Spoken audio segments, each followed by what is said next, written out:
Boa noite, pessoal. Me ouvindo bem aí hoje?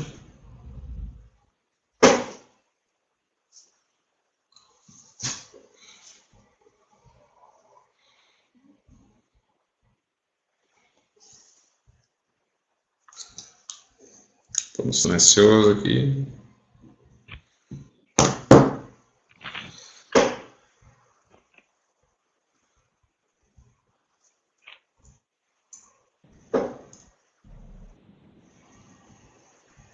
Ouvindo. Ô, doutor Alexandre, tudo bem? Tudo bem? Tá joia. Eleituza, arrumou um microfone bom agora?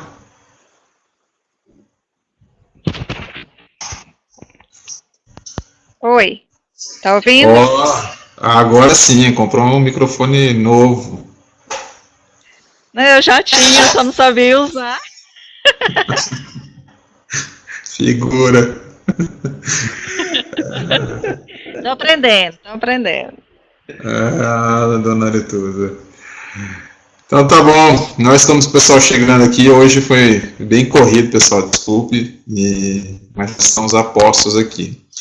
O que eu preparei para hoje, algumas pessoas me fizeram algumas perguntas em relação à parte de análise descritiva, né, da tarefa que era para vocês fazerem, treinarem, na verdade, né.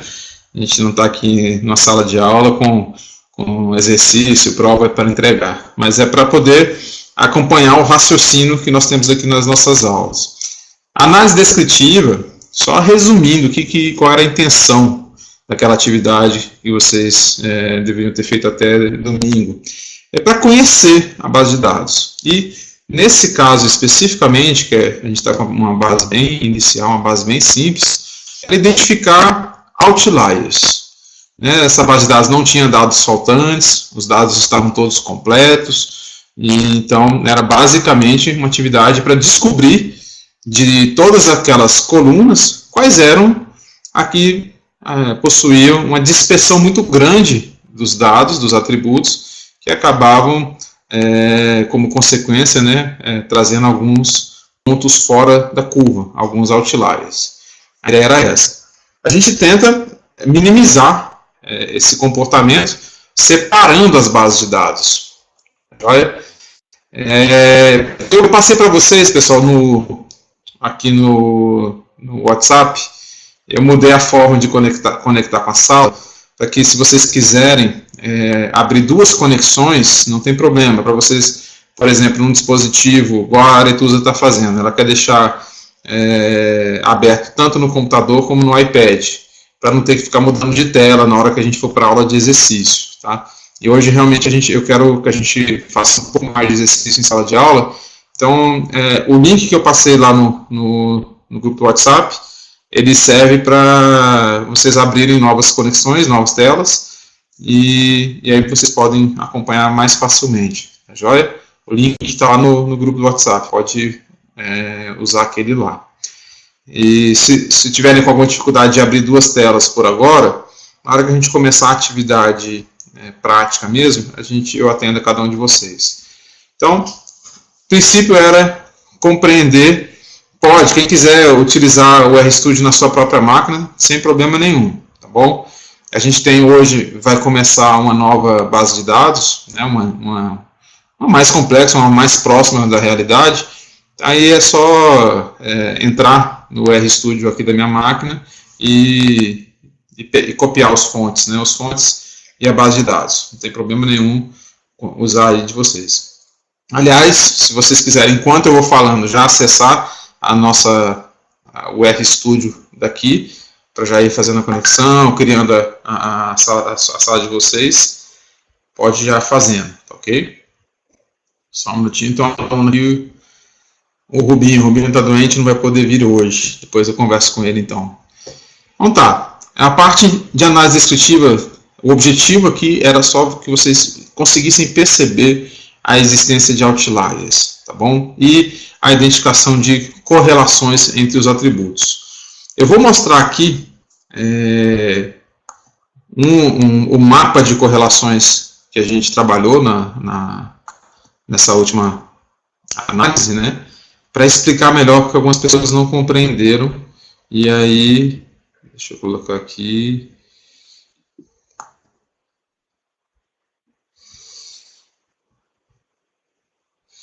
O endereço, deixa eu ver aqui, eu não anotei.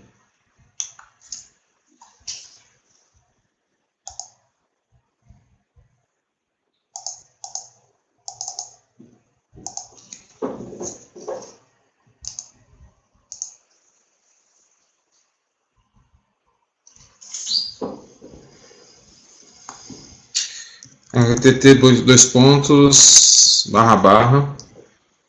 191.176.11.139, porta 8787.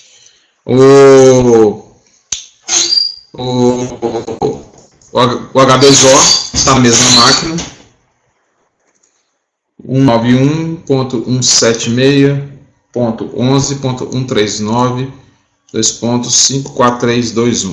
Tá aqui. Esses dois links para vocês, tá? Olha só, o que é essa matriz de correlação, que é um resultado da análise descritiva que a gente fez, né, que era para vocês terem exercitado. Primeira coisa, como ler esse gráfico aqui? Daniel, pode sim, sem nenhum problema, tá ok? A hora que a gente for começar a fazer os exercícios aqui, vocês podem usar a máquina de vocês, porque tem código novo hoje, então você abre, copia e cola na sua própria aplicação, tá? Primeira coisa, como é que a gente lê esse gráfico aqui? À direita, a régua que mostra a variação de valores e as respectivas cores. Aqui é um mapa de correlação usando o coeficiente de Pearson. O coeficiente de Pearson ele varia de -1 até 1. Eu estou comparando o coeficiente de Pearson, eu comparo duas variáveis e meço a correlação entre elas.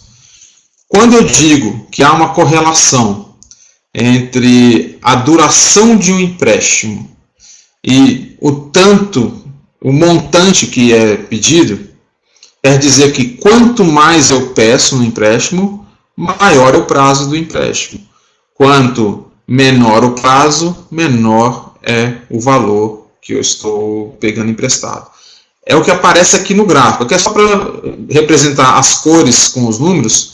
Quanto mais o azul for forte, a correlação está próxima de 1, correlação positiva. Quanto mais próximo de -1, ela fica vermelha, então é a correlação inversa. E aquilo que está apagadinho, próximo de 0, significa que não tem correlação. Pelo menos uma correlação direta, né? Uma correlação entre essas duas variáveis. Quando a gente busca um modelo de mineração, a gente busca usar variáveis que tenham correlação com a nossa variável resposta, que é aquilo que eu quero descobrir. No nosso caso aqui, vamos ler agora então como é que funciona esse gráfico. A nossa variável resposta é a variável default, tá aqui. Por que a nossa variável resposta? É o que eu quero descobrir. Default está dizendo que 1 ele não vai pagar, 0 ele vai pagar o empréstimo. A ideia é que eu me proteja daquelas pessoas que não vão pagar o meu empréstimo. Então eu vou verificar aqui qual que é a correlação entre as variáveis que eu tenho aqui em cima e a minha variável resposta, que é a variável default.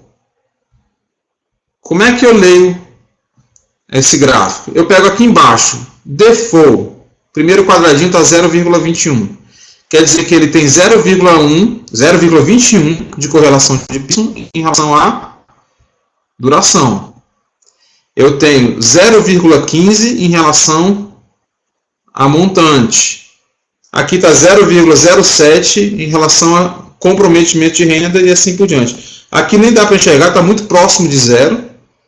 E aqui tem uma correlação negativa, mas está tudo baixinho.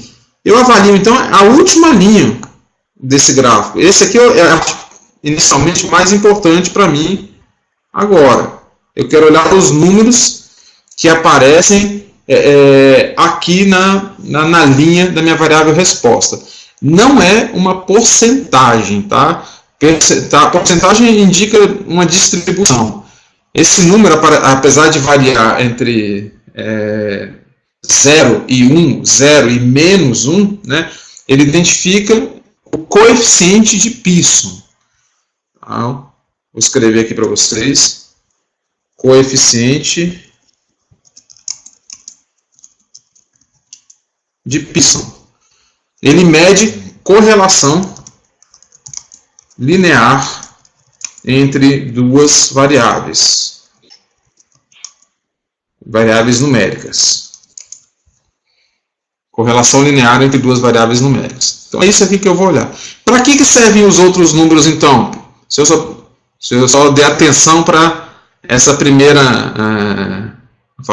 só a parte aqui de baixo, né? Para que servem os outros? Para eu verificar se existe variáveis intercorrelacionadas. Porque eu preciso evitar de usar no mesmo modelo variáveis que sejam correlacionadas entre si. Olhando aqui no gráfico, eu vejo que... Deixa eu ver como é que... Eu vou abrir essa mensagem, essa aqui de novo. Não sei como apagar aqui. Não apareceu a borracha aqui para mim. Vou pegar limpinho aqui de novo. Veja que aqui ó, o 1 é quando eu comparo duração com duração. Montante com montante. Comprometimento de renda com comprometimento de renda. Então, aqui eu não preciso olhar nada. Sempre vai ser 1. Ok? Eu preciso procurar valores altos entre as variáveis, exceto a variável resposta. Aqui a maior que tem é a variável montante, que está me dizendo que ela tem uma correlação de 0,62 com a duração. São variáveis muito próximas. Então, eu deveria evitar a utilização dessas duas variáveis no mesmo modelo. Tá? Isso existe um limite. 0,62 ainda está aceitável. Eu posso continuar usando as duas. Eu não deveria usar as duas, por exemplo, se tivesse uma correlação acima de 0,9, 0,95, próximo de 1. Eu estaria utilizando duas variáveis altamente correlacionadas. Ou próximo de 1 ou próximo de menos 1. Então, olhar aqui a matriz de correlação, ela serve para quê? Para selecionar variáveis. Aqui nós temos poucas, mas se eu tivesse aqui com 40 variáveis, eu ia selecionar aquelas que possuem em si o maior coeficiente de correlação de Pearson com a minha variável resposta. Além disso, eu desprezaria aquelas variáveis que possuíssem uma alta correlação com outra variável independente. Eu precisaria, então, escolher uma das duas. Não é o caso aqui, a gente está com poucas variáveis, a gente pode continuar com elas. Ok? Em relação à análise descritiva, o objetivo ficou claro, era identificar missings e identificar as correlações entre as variáveis para que eu possa selecionar as variáveis do meu modelo. Tudo bem em relação a isso? Eu vou aqui agora, então, na aula passada, a gente chegou então a separar a base de dados, né? Colocamos lá, separamos entre o montante solicitado, né? Separamos em 3 pedaços, porque era a variável que apresentava maior outliers. Então, eu dividi o meu trabalho de modelagem em 3 pedaços. Em vez de eu tentar predizer se o cara vai ser bom pagador ou não, olhando toda a minha base de dados, eu fiz uma separação para fazer 3 modelos. Deixa eu reparar aqui a minha tela. Eu tinha uma base de dados aqui com todas as operações e separei lá montante A, montante B e montante C. Montante A, operações com montante menor do que 5.000. Montante B, entre 5.000 e 11.000. Montante C, acima de 11.000. Por que eu fiz essa separação? Resumindo, porque era a variável que possuía a maior quantidade de outliers, e quando eu separei ela em 3 pedaços, ela ficou mais uniforme. Então, nós iríamos testar se a modelagem ficaria melhor. Em vez de modelar tudo, toda a base integral, eu fazer 3 modelos. Ou só para quem pega empréstimo até 5 mil, para quem pega empréstimo entre 5 mil e 11 mil, para quem pega empréstimo acima de 11 mil. Daniel, fiquei na dúvida nessa correlação 0,62, se é para usar ou não. Okay? Ela que ainda é aceitável, até 0,6, eu vou passar para vocês essa escala de Pearson. Se eu não estiver enganado, a gente tem uma escala onde até 0,3 ela é fraca, até 0,6 é média, e acima de 0,6 seria alta, né? Então, esse 0,62 está mostrando que tem correlação, mas ela não chega a prejudicar o trabalho nesse momento. Tá? Mas eu preciso verificar isso antes de começar a modelagem. Então, esse 0,62, a nossa conclusão é, apesar de existir, ainda é um valor mediano, então ela pode continuar no modelo. Se esse valor aqui fosse próximo de 0,9, 0,95, nós tiraríamos ela da nossa modelagem. Ok? Então, na aula passada, depois disso, a gente fez a modelagem. Eu vou trazer aqui a tela novamente, usando o H2O, e encontramos alguns resultados até bons, né? Não sei se vocês se recordam ainda dos resultados que a gente fez naquele dia. Deixa eu abrir aqui a minha tela para vocês. E a aula de hoje vai ser para eu apresentar para vocês como eu consigo melhorar o meu modelo. A gente simplesmente usou um modelo na última aula. Isso não precisa se preocupar em abrir a segunda tela, tá?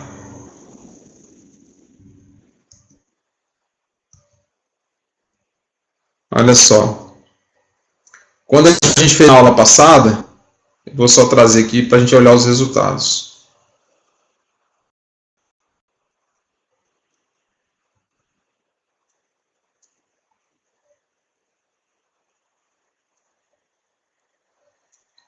Quando eu usei aqui uma regressão lógica, a gente teve 23% de erro, né?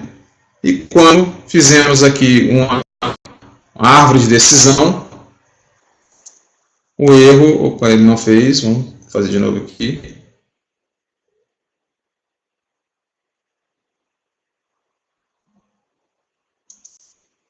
O erro estava aqui em 5%. Então, o que eu devo fazer para melhorar a performance dos nossos modelos? Okay? Quando a gente começar a fazer a atividade aqui, Aretus, a gente vê como é que vocês vão conseguir abrir aqui 2 telas, tá bom? Dou essa atenção aí para você. Eu fiz aqui um modelo, peguei variáveis, eu já tinha tentado separar as nossas variáveis lá, as nossas bases, e eu rodei o meu modelo aqui com os parâmetros padrões, né? Eu simplesmente informei as variáveis que eram para ser estudadas e aqui quais eram as bases de treinamento. Então hoje eu vou começar a falar para vocês dos parâmetros desses algoritmos, o que é que a gente pode modificar nesses algoritmos e logo em seguida como é que a gente analisa o resultado desses algoritmos. Tá joia? Alguém se lembra aqui quais eram as características de uma árvore de decisão? A gente viu na última aula. Quando eu faço um modelo de árvore de decisão, quem é da computação fácil de entender isso, lembrando de vários ifs encadeados, né? Uma árvore de decisão, por exemplo, desse modelo preditivo aqui, seria encadear as perguntas. Se a renda do cliente é maior do que 10 mil e o montante a ser emprestado é entre 5 mil e 10 mil e o comprometimento da renda dele é menor do que 0,3, ele é um bom pagador. Essa seria uma interpretação da árvore de decisão. São vários ifs encadeados. Então, na árvore, a quantidade, eu estou tentando abrir aqui o slide para mostrar para vocês, né? A quantidade de ifs encadeados representa a profundidade dessa árvore. Quantos ifs alinhados eu vou poder fazer? Então, quanto mais eu puder fazer, mais específico eu vou estar, eu vou ter mais regras sendo respeitadas, e quanto menos, mais abrangente ela vai ficar. Eu posso, por exemplo, definir que uma árvore de decisão só tem 2 níveis. Então, todas as regras só vão poder ser um if com um else. 3 níveis, um if dentro do outro com mais um else. 4 níveis, vários ifs alinhados, né? Eu não estou conseguindo abrir aqui, pessoal, o slide para vocês. Deixa eu só... Acho que é coisa de usuário mesmo aqui.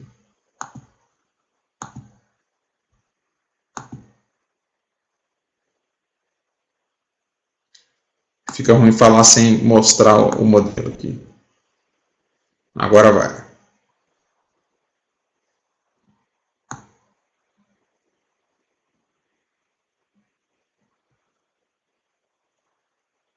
Vou trazer aqui o modelo de árvore de decisão para vocês.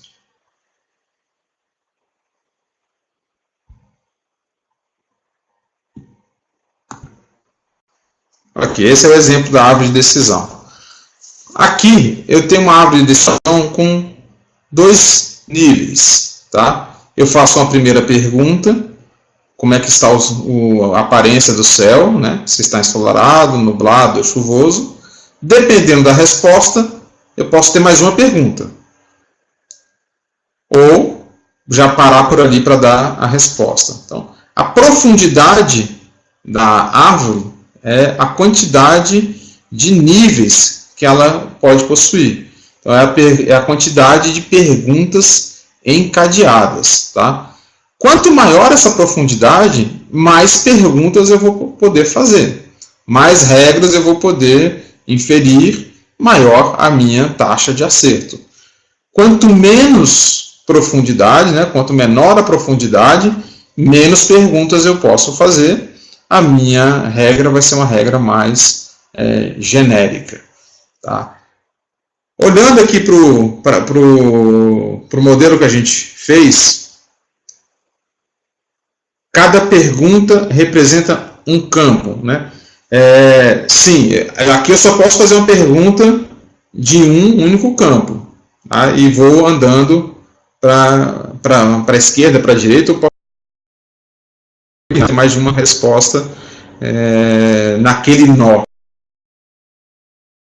Uma pergunta associada a um atributo. Não precisa ficar restrita a um campo só, tá bom, Edson? É uma condicional, que eu faço ali a pergunta. Pode ter maior, a renda e outro campo na mesma pergunta, mas o comum é você ter apenas um campo em cada resposta, em cada pergunta, dependendo da sua resposta, você vai para a esquerda, vai para a direita, ou tem alguns caminhos a serem tomados. Eu vou voltar aqui no H2O para mostrar para vocês como é que ficou as configurações dessa árvore que a gente acabou de criar. Rapidinho.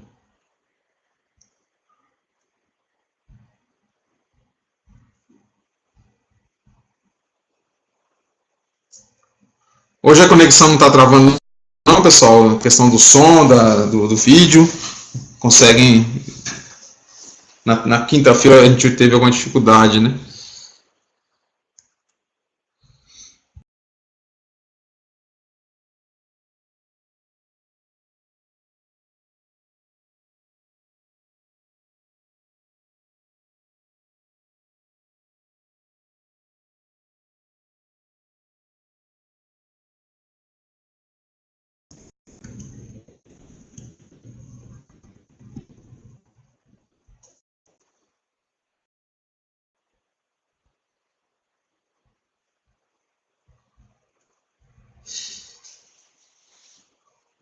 tem travado um pouco o vídeo, né? Mas o áudio tá chegando correto.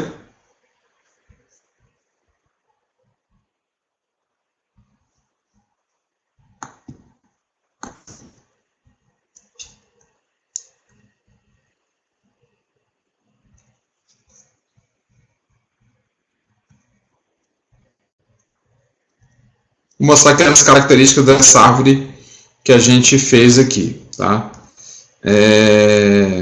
O áudio está normal, beleza. Aqui não está num desenho de árvore, mas esse modelo aqui que ele está usando para poder responder se tem default ou não, ele deve seguir essa ordem aqui. Ele deve fazer pergunta primeiro sobre o saldo, dependendo de qual é o tipo de saldo que aquele cliente tinha, né, naquela categoria. A duração, o histórico de comportamento com aquele determinado cliente. Ok, Ricardo, hoje a gente vai falar sobre curva ROC, né? E essas outras variáveis até ele chegar a uma conclusão. Esse modelo especificamente aqui, deixa eu ver aqui com qual a profundidade da árvore que ele gerou, né? Aqui o sumário do modelo. Ele fez aqui uma árvore com 5 de profundidade de 5, e ele construiu 50 árvores. Tá? Aleatoriamente ele foi construindo 50 árvores, todas elas com no máximo 5 níveis de profundidade. E aí o que a gente pode fazer é o seguinte, no caso das árvores de decisão, é sabido que quanto maior a profundidade, maior vai ser a taxa de acerto. Tá? E quanto maior a quantidade de árvores que tiver envolvido aqui, maior a capacidade de generalização. Então, maior profundidade, o modelo acerta mais. Maior quantidade de árvores, ele começa a acertar menos. Porém, ele fica mais genérico. É possível que ele erre menos na vida real. Ok? Fazendo aquele paralelo com a roupa do alfaiate, que eu tinha falado na aula passada, né, a questão do superajuste, quando eu diminuo, aumento a profundidade, né, eu estou personalizando aquela roupa para aquela pessoa, para aquela situação. Quando eu aumento a quantidade de árvores, eu estou deixando aquela roupa mais genérica para que ela seja possível de servir em mais de uma pessoa. Então, a ideia aqui é eu passar esses parâmetros para o nosso modelo e ver se melhora. Por exemplo, aumentando a quantidade de profundidade, aumentando a quantidade de árvores, né? Vou só fazer um exemplo para vocês aqui manualmente. Tá? Eu estava aqui fazendo um GBM, eu vou agora passar com o parâmetro que eu tinha deixado default, né? Vou colocar aqui que a profundidade dele, que ele fez com 5, agora eu vou colocar, por exemplo, para 6. Vou colocar aqui o máximo de profundidade é igual a 6. Vou fazer o mesmo modelo, só vou plotar aqui novamente qual foi o resultado anterior. O resultado anterior aqui, ó, de 5% só de erro. Eu vou rodar novamente essa árvore de decisão, agora com a profundidade máxima de 6. Vou ver agora qual é o resultado. Olha só. A saída do parâmetro profundidade, isso é, agora ele vai poder fazer a árvore de decisão com profundidade de até 6, fez com que o meu modelo saísse de 5% de erro para apenas 1% de erro. Repito, isso aqui é uma base de dados muito simples, tá? Não é comum a gente ter um resultado tão bom melhorando apenas um parâmetro como esse. Tá? Hoje vocês já vão ver que a coisa vai mudar de figura com a nova base de dados que eu vou passar para vocês. Então, assim, isso aqui é minerar dados. Essa etapa de eu ficar aqui Testando com 6. Vamos testar agora aumentando a quantidade de árvores. Estava com 50. Vamos colocar aqui com 100. Vai demorar um pouquinho mais. Ele vai fazer 100 árvores. Vamos ver qual que é o resultado.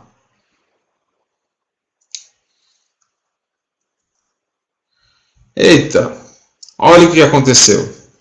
Eu aumentei a quantidade de árvores, mantive aquela mesma profundidade que já tinha antes, taxa de erro 0. Isso é, ele acertou todos os casos da minha base de validação. Tá? Lembrando que ele treina com alguns registros e vai validar com registros desconhecidos. Isso daqui não é uma boa notícia. Tá joia? Não é uma boa notícia. Modelos que acertam demais podem estar embutidos nele o overfitting. Isso é, super ajuste. Ele acertou muito bem esses casos aqui. Quando chegar na vida real e chegar clientes com situações diferentes da que estão aqui, pode ser que ele erre. Tá bom? O que eu queria mostrar a vocês aqui, nesse primeiro momento, é só a possibilidade de gerar novos modelos e ficar aqui mudando esses parâmetros. Tá? Eu coloquei aqui 6 e 100, não foi ao acaso, eu já tinha olhado esses parâmetros antes da nossa aula, ok? Para a gente ir direto ao assunto aqui. Mas se eu não sei quais são esses parâmetros, eu não sei quais são esses parâmetros, se são com 6, com 7, com 10, com 100 árvores, com 50. Eu não posso ficar dependendo desse acaso. Aí entra a técnica de machine learning. Eu vou fazer a máquina pensar para mim. Em vez de eu ficar tentando aqui, mudando os parâmetros, né, testa com 6 e com 100 árvores, agora 50 árvores mais 10 de profundidade. Tem tantas possibilidades de ajustes que eu vou ficar aqui um dia, 2, 3, num problema mais complexo, né, até chegar no resultado ideal. Então eu vou mostrar para vocês agora aqui como que eu faço para que a máquina faça esses testes para mim. Eu diga para ela alguns parâmetros que precisam ser utilizados e ela vai realizar isso aqui para mim. Então, é esse código aqui de baixo que eu vou começar aqui com o conceito de grid. É um grid de parâmetros. Tá? Eu vou dar um nome para esse grid. Grid GBM Rogério crédito default. É o que eu estou estudando. Vou dar um nome para ele, que depois isso vai ficar gravado lá no H2O, eu consigo recuperar. Funciona da seguinte maneira. Isso aqui é só um texto que eu estou dando um nome para ele.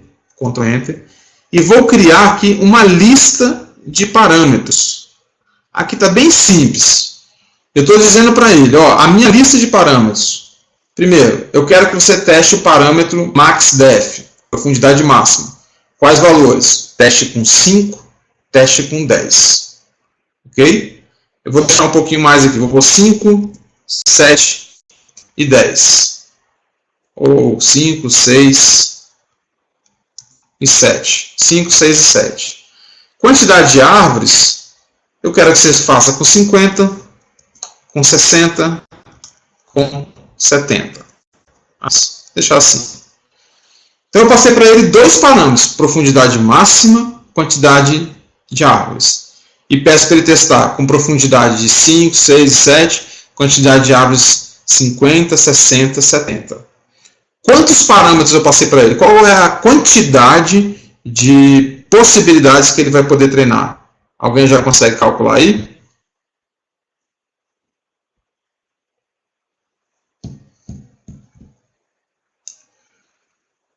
Só nesse pequeno teste aqui, variando esses dois parâmetros, quantas possibilidades eu vou testar? 9. É um produto cartesiano. Ele vai fazer aqui, ó, 5 com 50, 5 com 60, 5 com 70, 6 com 50, 6 com 60, 6 com 70, e assim por diante. E agora, ó, em vez de chamar o algoritmo H2O.GBM, isso é, chamar o algoritmo GBM do H2O, eu vou chamar o algoritmo chamado grid, H2O.grid, passando como parâmetro para ele esses hiperparâmetros que eu acabei de setar aqui. Tá? Esse C aqui, pessoal, quer dizer uma combination. Tá? Eu monto como se fosse vetor com essas três, para ele não confundir 5,6,7 com um número, e ele teria esses formatos não reconhecidos. C é para fazer uma combinação, é um array com esses três valores. É um array com esses três valores. A estratégia é uma estratégia cartesiana, que eu quero que ele teste todas as possibilidades. O algoritmo que eu estou escolhendo é o GBM. O nome do grid, essa variável modelo grid, eu já criei aqui em cima. Aí aqueles mesmos parâmetros que eu já tinha passado antes. O X, o Y, a minha base de treinamento, a minha base de validação. E tem outros parâmetros que eu estou usando aqui que eu vou explicar para vocês. Tá? Como ele vai fazer aqui várias árvores, como é que essas árvores ficam diferentes? Pô, ele vai pegar uma base de dados lá, vou fazer 50 árvores. Não era para 50 árvores ficarem iguais? Okay? Se não tiver o espaço após a vírgula, ele pega como decimal? Não, eu poderia ter deixado o espaço normalmente. Okay? Se fosse, o decimal aqui tem que ser o ponto. Como é que eu faço para que eu consiga fazer 50 árvores diferentes umas das outras? Concorda comigo? Ninguém pensou aqui que está estranho eu mandar fazer 50 árvores e como é que elas não vão ficar iguais? É esse atributo aqui, ó, sample rate e o call sample rate, que faz com que elas fiquem diferentes umas das outras. Eu estou fazendo aqui uma taxa para pegar as amostras de 0,8. Então, para fazer 50 árvores, cada árvore que ele vai criar, ele usa só 80% dos registros, 80% dos exemplos escolhidos de forma aleatória para formar aquela base. Então, é provável que quando eu for fazer cada uma das 50 árvores, a cada árvore que eu estiver fazendo, eu estou pegando uma quantidade diferente, os registros diferentes da outra árvore que eu acabei de fazer. E esse call sample rate é porque ele, além de pegar só uma fração dos registros, ele usa uma fração dos atributos disponíveis. Tá? Eu tinha aqui 10 atributos para fazer o treinamento. Eu defino o call sample rate como 0,8, então a cada árvore que ele cria, ele usa 8 atributos diferentes. Por que isso? Para eu aumentar um pouco a variabilidade dos meus exemplares. Com isso eu ganho generalização. Na hora que eu tiver um caso novo, que eu não conhecia durante o treinamento, ele vai ter maior chance de acertar. Isso é, a roupa não está super ajustada. Ela foi construída com alguma flexibilidade para suportar condições um pouco diferentes. Tá? Então, eu também poderia ter deixado esse sample rate aqui na lista de parâmetros. Tá? Na lista de parâmetros que ele vai fazer a combinação. Mas isso aí a gente vai ver depois se precisa ou não. Se eu chegar em bons resultados agora, eu vou caminhando devagarinho. Né? Eu não vou sair colocando todos os tipos de possibilidades. E aqui estão os parâmetros de stop. Porque ele vai começar árvores e ele logo no início é uma árvore com no máximo 10 de profundidade. E ele percebe que quando ele já está com profundidade 4, ele já está com um erro muito pequeno. Eu posso já parar na profundidade 4, porque eu já atingi uma taxa de acerto alta. É isso que eu estou falando aqui para ele. Ó, a minha tolerância é de 5 elevado a 10 a menos 3, na métrica de log loss. Log loss é a métrica que dá a diferença do valor esperado e o valor calculado. Por exemplo, eu sei que um caso aqui teria que ser 1, que ele não pagou. E a conta que ele fez deu 0,7. Qual que é o log loss? 0,3. Faltou 0,3 para ele chegar até o valor de 1. Aqui eu estou dizendo para ele que toda vez que ele perceber que o erro está chegando aqui em 0,99, são 2 9s, né, mais um 5, ele já pode parar, não precisa mais continuar construindo o modelo. Além disso, a gente coloca uma limitação de tempo para ele em cada ato que ele estiver executando. Ok? Vamos lá, vamos executar esse cara agora, definir aqui a quantidade de parâmetros e vou executar esse grid. Perceba que agora é para ser um pouquinho mais lento do que o outro, porque agora ele está fazendo vários modelos, né? Ele está terminando, acabou, ele fez já 9 modelos de decisão agora. Tem 9. Eu vou priorizar aqui, e aí o Ricardo já pediu para a gente falar um pouco mais de curva ROC, eu vou falar hoje, é uma medida que mede assim, qual que quão equilibrado está o meu resultado, né? Porque eu tenho resultados positivos e negativos. Os positivos podem ter os verdadeiros positivos, mas se eu errar, ele tem o falso positivo. Os negativos, o que é negativo no caso aqui? Dizer que o cara vai pagar, né? É o 0. Eu posso ter o falso negativo, que eu disse que ele ia pagar, mas não pagou. Então, eu meço aqui o A ou C, ou área under curva ROC, o quão bem ele está acertando os dois opostos. Quando eu tenho uma curva ROC de 1, quer dizer que ele acerta muito bem, tanto os casos positivos como os casos negativos. Tá? Eu vou mostrar isso aqui graficamente para vocês. Então, a gente procura algo entre 0,5 e 1. Menor do que 0,5 ele está pior do que a moeda. É melhor jogar a moeda para cima. Acima de 0,5, então ele está acertando mais que os casos aleatórios. Eu vou dar atenção maior para isso hoje, tem um slidezinho para mostrar para vocês. Agora, como é que eu vou olhar o resultado desses 9 modelos que ele gerou? Eu pego aqueles 9 e mando ordenar o resultado deles por uma métrica, por exemplo, A ou C. Ordeno e mando mostrar o sumário desse resultado. Vamos olhar aqui. Ele me mostra os 9 modelos que ele desenvolveu, e desses 9, ele está aqui em ordem decrescente em relação ao A ou C. Eu vejo que o 8º modelo chegou na curva ROC 1.0. Qual modelo? Com profundidade 7 e 70 árvores.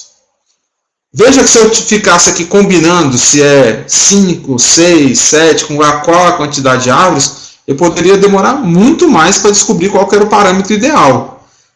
Não bastava ter mexido aqui só na profundidade. E se eu mexer só na profundidade e mantivesse os 50, ele continua com 99. Colocasse aqui 7 com 60, 99. A hora que eu coloquei 7 com 70, aí sim ele chegou na maior curva ROC possível aqui.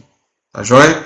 Então, na hora que vocês forem modelar, o que a gente faz primeiro? Eu não saio fazendo um grid, né? Eu fiz aqui 2 modelos. Eu fiz um com GLM. GLM regressão logística. O resultado dele deu 23. Eu fiz com GBM. O resultado já deu lá 96. Epa. Aqui eu já tinha mudado, né? Deixa eu rodar de novo aqui. Originalmente não era esse valor todo. Ele tinha aqui uma taxa de erro só de 5%. Aí eu percebi o seguinte, a diferença de performance entre o GLM e o GBM está muito grande. Então eu não vou investir mais no GLM nesse momento, né? Eu vou investir direto aqui no GBM, já que ele já apresentou uma performance muito maior, aí eu parto para fazer os grids, né, usando esse algoritmo. Ricardo, eu preciso olhar aqui para te responder. Deixa eu ver aqui. Confesso que eu não lembro. Está gravando, sim. Está o RECzinho aqui vermelho. Eu configurei, Ricardo, para toda vez que começar o evento, ele já começar a gravar automaticamente, né? Espero que isso continue funcionando. Valeu por ter avisado aí. Então tá. Em relação a isso, eu deixo já aqui o código para vocês de como eu quero... Não, pode continuar lembrando sim, é importante, né? Vai que não funciona um dia. Você é meu assistente aqui, meu colega, camarada. Eu mostrei aqui então duas maneiras de executar uma árvore de decisão. Com os parâmetros default, no caso GBM, ele vai sempre fazer aqui com máximo de 5 de profundidade, máximo de 50 árvores. Para casos muito simples, aqui a maior parte dos casos vai resolver. Okay? Problemas mais complexos, eu vou precisar fazer um grid de parâmetros, onde a máquina vai testando e depois diz para mim qual foi o melhor resultado. Isso aqui já é uma técnica de machine learning. Tá? Eu programei, estabeleci os parâmetros e deixei a máquina rodando, trabalhando, encontrando a melhor solução. Tá? Então, vamos falar um pouquinho, antes da gente passar para a parte prática, qual é o significado dessas validações. A gente já aprendeu aqui como variar esses atributos, agora vamos ver qual é o significado, né, dessa matriz de confusão, dessa curva ROC, como é que eu interpreto os valores. Deixa eu voltar aqui para os meus slides.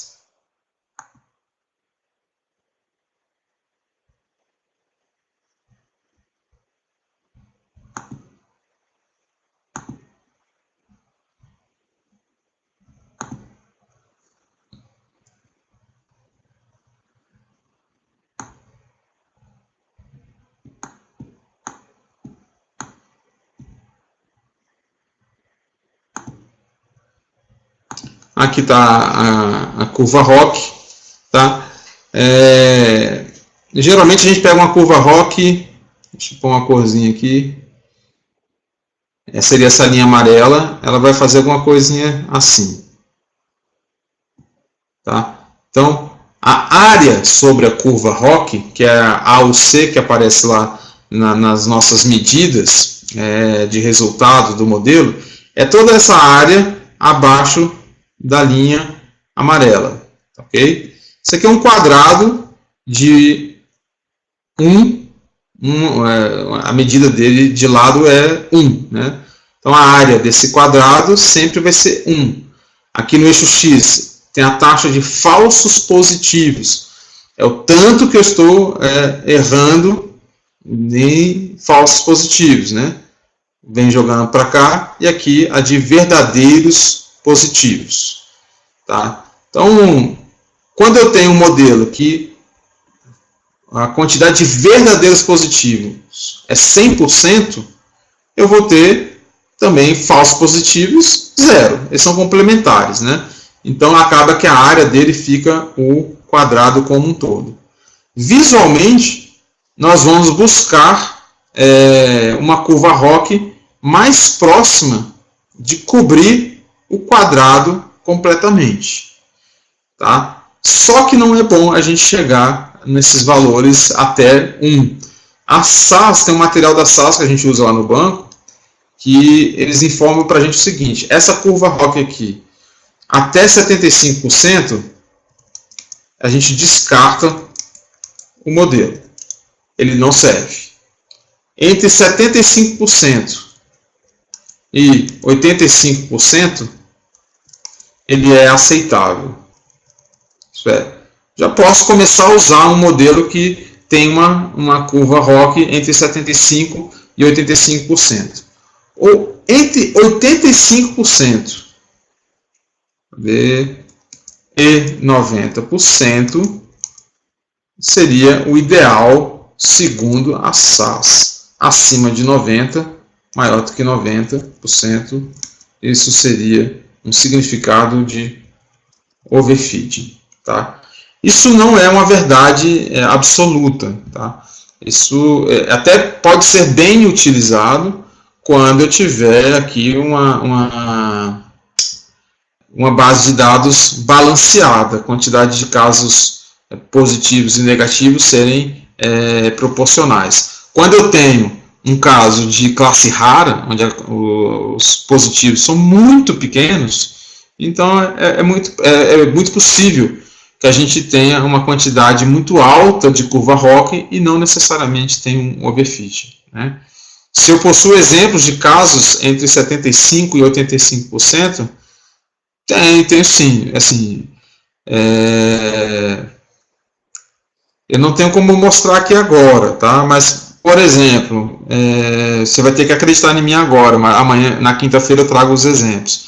A gente está fazendo uma análise de sentimento lá no banco, né? Onde eu avalio o sentimento do cliente conversando lá no Fale com seu gerente. O que acontece? A gente hoje ainda está com resultados ruins, mas o pulo do gato foi quando os primeiros modelos estavam com curva Hawking próxima de 68%, né? 68%, então não dava para subir, 68%, até a hora que a gente começou a chegar próximo de 85%, 80 e poucos por cento, foi a hora que a gente começou a utilizar esse modelo. E aí, hoje, agora a gente está com um problema. O modelo saiu de 68, atingiu 85 e a gente continua treinando.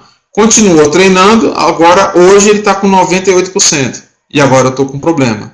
Por quê? Ele não tem acertado casos novos. Ele está assim, super ajustado. Então a gente está tendo que continuar dando mais exemplos para ele, para que ele consiga se generalizar. Tá? Então isso é um problema. A gente só vai saber se tem overfit na hora que você pôr na prática para executar, nos casos reais. Tá? Sobre curva Hawking, o Ricardo, o mais importante aqui é a interpretação desses valores. Okay? Valor de curva Hawking muito alto quer dizer que eu estou acertando tudo. Né? E é fácil acertar tudo quando eu tenho uma classe desbalanceada. Só dar um exemplo aqui que eu dei na última aula. Aquela questão do estádio. Vai ter um jogo aqui em Brasília, Brasil e Panamá. Todos os torcedores entram no estádio sem uniforme do time. Eu quero um modelo preditivo para descobrir quem é brasileiro. Tá certo? Entre todos ali, quem é brasileiro, só olhando para a pessoa. Olha, é muito provável que de 100% dos torcedores, 99% sejam brasileiros, que estejam ali no estádio. Então, se eu chegar e chutar que todo mundo é brasileiro, eu vou já acertar 99%. Então, é uma curva Hawking alta, mas não necessariamente significa que o nosso modelo preditivo está bom. Por quê? Eu estou errando 100% dos casos de quem não é brasileiro. Tá? Deixa eu ver aqui a pergunta aqui. Se eu uso uma ferramenta de semântica para ler a conversa e saber o sentimento. Na verdade, Tasso, a gente tem que fazer um modelo de mineração na mão. Tá? Vou só abrir um parênteses aqui então para explicar um pouco de uma análise de sentimento. É igual fazer cálculo aqui de se o cara vai ser bom pagador ou não vai ser bom pagador. Só que enquanto, para avaliar aqui se vai pagar ou não vai pagar a conta aqui, eu fico avaliando a renda do cara, quanto que ele tem de saldo, quantas vezes ele já pagou um empréstimo, qual é o comprometimento da renda. Quando eu vou fazer análise de sentimento, eu tenho que avaliar as palavras que ele usou. Tá? Essa análise aqui é análise em base de conversas textuais, tá? É uma espécie de WhatsApp. Não está sendo feita nada em relação à conversa de áudio, tá? Mas você também tem ferramenta para converter o áudio para texto. Tá? A gente já está pegando as conversas em texto e eu tenho que montar para poder uma base de dados para dizer quais foram as palavras que ele mais falou naquela conversa, né? As combinações dessas palavras. E aí, as minhas variáveis, na verdade, são as palavras. As variáveis, por exemplo, a variável obrigado. Eu digo, esse cara falou obrigado naquela conversa. Satisfeito, quantas vezes ele falou a palavra satisfeito, quantas vezes ele falou a palavra insatisfeito. Então, assim, como eu estou generalizando aqui, simplificando a situação, é como se eu pegasse e ficasse só perguntando quais foram as palavras que ele disse e quais foram as palavras que ele não disse, e a partir disso montar um modelo de mineração. Tá? O desafio dessa história é montar essas palavras, que é chamado de bag of words. Né? Essa é o desafio, é encontrar quais são as palavras que eu preciso escolher para verificar se o cliente está satisfeito ou não. Então tá, voltando para cá, Ricardo, sobre a sua pergunta aqui de curva Rock, posso passar para outra ou você tem alguma pergunta mais específica sobre esse tema?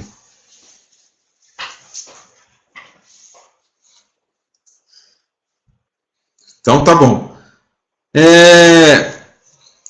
Vai cobrar o quê, rapaz? Não, você já falou que aprendeu, tá tudo tranquilo agora. Seguinte, pessoal, eu vi que eu acertei ali 100% dos casos de validação. Tá joia? O exemplo pode cobrar mesmo, pode cobrar. Eu acertei 100% dos casos de validação. Não poderia ser o caso do seguinte, eu tinha lá 20 mil amostras, exemplos de pessoas que pagaram ou não pagaram. Aí eu peguei 17 mil e mandei a máquina treinamento. Desses 20 mil que eu tenho, 17 mil eu mandei ela treinar. Peguei esses outros 3 mil que sobraram para fazer o quê? Validação. Aquele 100% lá de acerto é o 100% em cima da validação. Ele treinou com 7 mil exemplos. Depois eu falei para ele, agora tenta acertar esses 3 mil aqui. Ele acertou os 3 mil. Pode acontecer, aqui é uma quantidade pequena de registros, né? Nós não temos essa quantidade toda, mas na verdade 5 mil, né? Então, deixa eu corrigir os valores aqui. Eu tinha 5 mil total.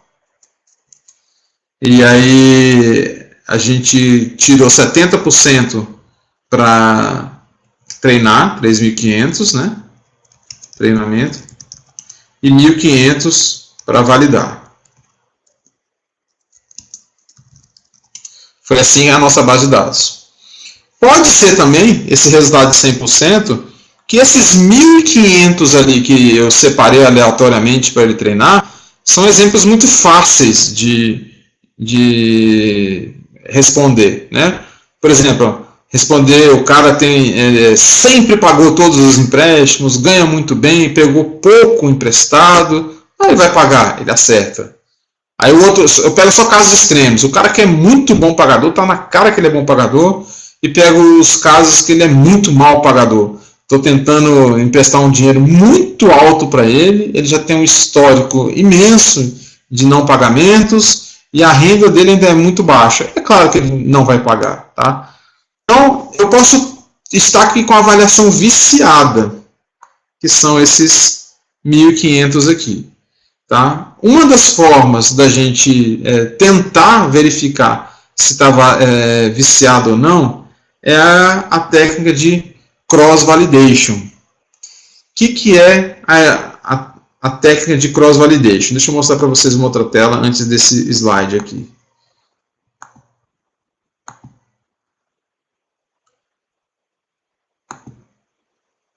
O quadro aqui. Na primeira vez, o que a gente fez? Eu peguei uma base de dados e quebrei ela em 2 pedaços, né? Tá aqui a base integral, eu vim aqui e fiz um corte. Para cima aqui era a validação. Para baixo aqui era treinamento. O que pode ter acontecido é que eu escolhi justamente os caras que eram muito fáceis de descobrir. O cross-validation, a técnica de validação cruzada, cross-validation, ela é muito boa quando eu percebo que ele está acertando demais, então eu posso estar com os meus resultados falsos. Tá? O que a gente faz? Em vez de separar a minha base de dados em apenas um pedaço, validação e treinamento, eu pego a minha base de dados, por exemplo, aqui, e separo em 12 pedaços. Eu tinha separado em 2 antes. Agora, eu separo em 12 pedacinhos. E faço 4 modelos com ele. Como? Eu separo 3 pedacinhos para validar ou para testar, e o restante para treinar. Aleatoriamente, eu escolho 3 para testar e 9, né, para poder fazer o treinamento. Então, eu vou estar escolhendo registros diferentes para fazer o treinamento, registro diferente para fazer a validação. Então, acaba que aqui é um exemplo de uma cross-validação, validação cruzada com K igual a 4, né? Eu separo a base em 4 pedaços, 25, 25, 25, 25%, né? E aí, cada hora eu mudo qual que é o pedaço que vai ser de treinamento, qual que é o pedaço que vai ser de validação. Com isso, eu aumento a variância dos resultados e eu posso ter um modelo mais abrangente. Tá? O normal é a gente encontrar um cross-validation com 10 folds, 10 folds. Isso é, o K igual a 10. Eu pego, em vez de dividir treinamento e validação, eu quebro minha base de dados em 10 pedaços e uma hora eu valido com um pedacinho, treinando com os outros 9. Depois pego um outro pedacinho, treino com os outros 9. E assim por diante. Faço isso 10 vezes e o meu modelo final é a média dos resultados dessas 10 combinações. Tá joia? Como é que eu implemento isso daqui no R? Vou mostrar para vocês aqui. É bem simples.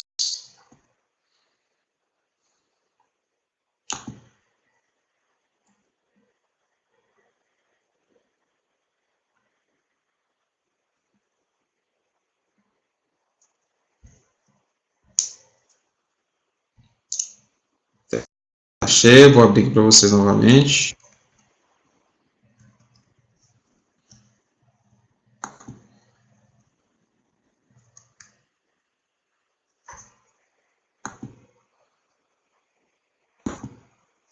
Qualquer coisa vocês escrevam aqui no chat, tá? Aqui era o modelo do GBM normal. Tá? Eu rodei aqui e tive um resultado lá de 5% de erro. Tá? Como é que eu faço validação cruzada aqui? Eu não preciso eu mesmo chegar aqui e quebrar manualmente esses 10 pedacinhos. Eu vou voltar um pouquinho mais aqui o código, só para lembrar o momento que eu fracionei a nossa base de dados. Eu tinha aqui o data, ele tem 100% dos meus registros. Aí eu quebrei aqui, ó, data training frame, ele tem 70%, data validation frame tem 30%. Então o que eu vou fazer agora? Eu vou fazer um treinamento, passar para ele a base de treinamento com a base integral, isso é datatrain.html, e vou pedir para ele fazer validação cruzada com 4 folds, por exemplo. Tá? Eu já vou colocar logo 10, então. Eu mudo aqui o meu código.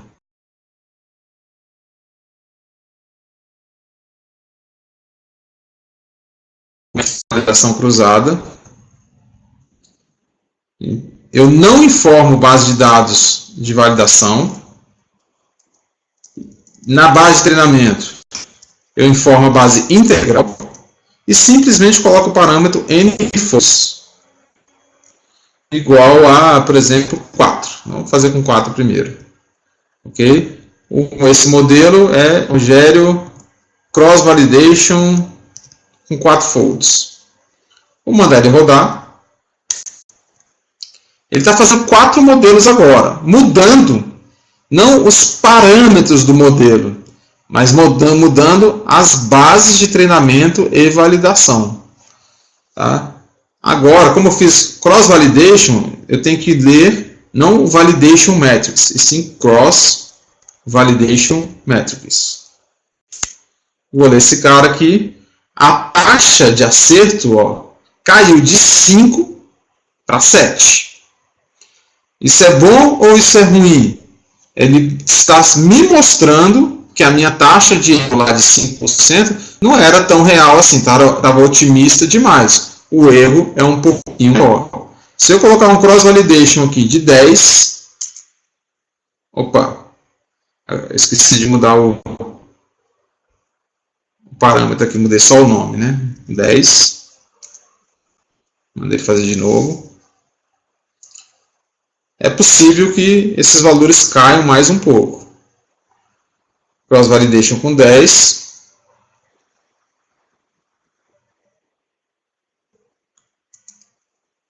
E ali mudou um pouquinho, então está entre 5% e 6%.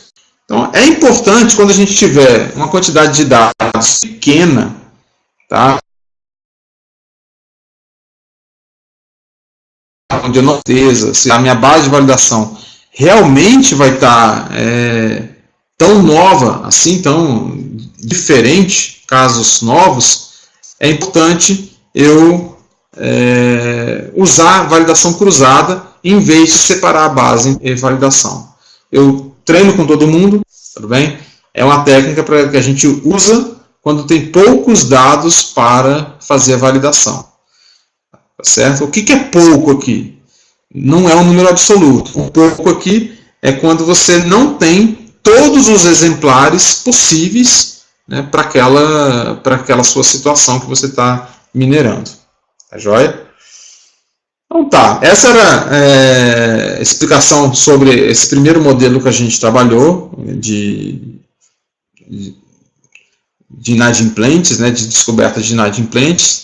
E agora eu quero passar para vocês, para a gente começar agora, depois do nosso intervalinho, vou aqui ajustar as máquinas de vocês, como é que a gente vai trabalhar agora com uma outra base de dados. Eu quero que vocês vamos fazer hoje aqui em conjunto, uma análise descritiva, vamos fazer aqui a preparação e já a nossa primeira modelagem em cima de uma base real, tá ok? Esses dados aqui que eu passei para vocês são todos bases de dados fictícias.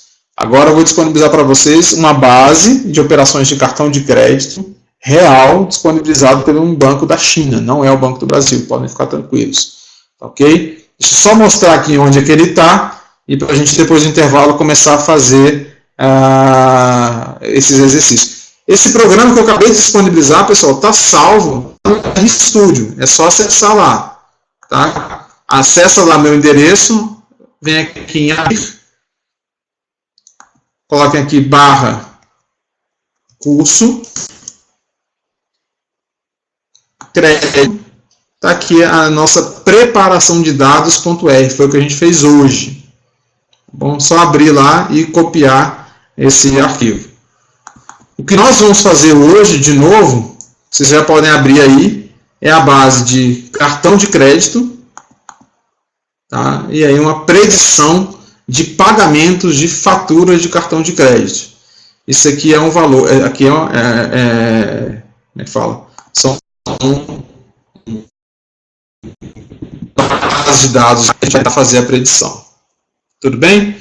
Vou dar 15 minutinhos aqui da gente parada, só para eu atender aqui a Aretusa para ver se ela consegue abrir duas telas, e a gente volta para começar a fazer a análise descritiva em conjunto aqui. Quem quiser abrir duas telas para ficar, um exemplo, numa tela e o celular na outra para ver o que eu estou mostrando, né? Ou a gente vai no Alt Tab mesmo, quem tiver dois monitores, né? Tudo bem?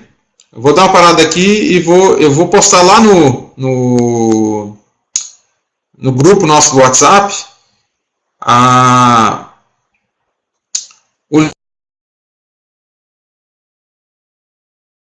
duas conexões, vai precisar ter dois registros, tá? Isso que eu preciso confirmar aqui, e já ou se eu consigo deixar ele aberto para todo mundo.